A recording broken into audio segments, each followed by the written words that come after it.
আসসালামু আলাইকুম। আমি চুলার মধ্যে বেগুন পুড়িয়ে নিচ্ছি। গ্যাসের চুলার মধ্যেই পুড়িয়ে নিচ্ছি। বেগুন পোড়া ভর্তা করব। সিম আলু সিদ্ধ বসিয়ে দিয়েছি। সিম আলু দিয়ে ভর্তা করব। আর এই যে মুরগির মাংস, একটু করে মুরগির মাংস রান্না করব। সেজন্য আমি মুরগির মাংস আলু দিয়ে বসিয়ে দিলাম। আর পেঁপে ভাজি করব। পেঁপে ভাজিটা একদম আমি সাধারণভাবেই করব। কোনো মশলা দিব না। শুধু পেঁয়াজ, কাঁচামরিচ, লবণ, তেল দিয়ে পেঁপেটাকে ভাজি করব। আমি ওর মধ্যে কোনো হলুদ গুঁড়ো দিব না। একদম সাদাসিধে করে ভাজি করব পেঁপেটা। আর এখনকার যে ওয়েদার, মনে হয় যে শীত চলে আসছে, কিন্তু গরমটা কিন্তু খুব মারাত্মক।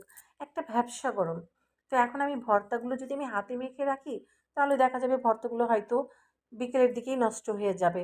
তাই ভাবলাম এটা করা যাবে না। তাই আমি সরিষার তেল দিয়ে না মাখিয়ে সরিষার তেল দিয়ে ভর্তাগুলো কড়াইয়ের মধ্যে ভালো করে টেলে নিচ্ছি। খেতেও মজা লাগবে, আবার ভর্তাগুলো আমি রাতেও খেতে পারবো। আসলে ভর্তা এমন একটা জিনিস, সেটা আমার একবেলা খেয়ে পোষায় না।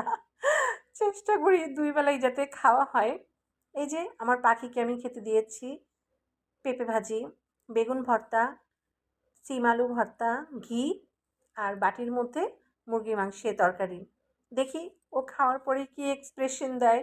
ভালো হলে তো আলহামদুলিল্লাহ, ভালো না হলে তো একটু হলেও কষ্ট হবে।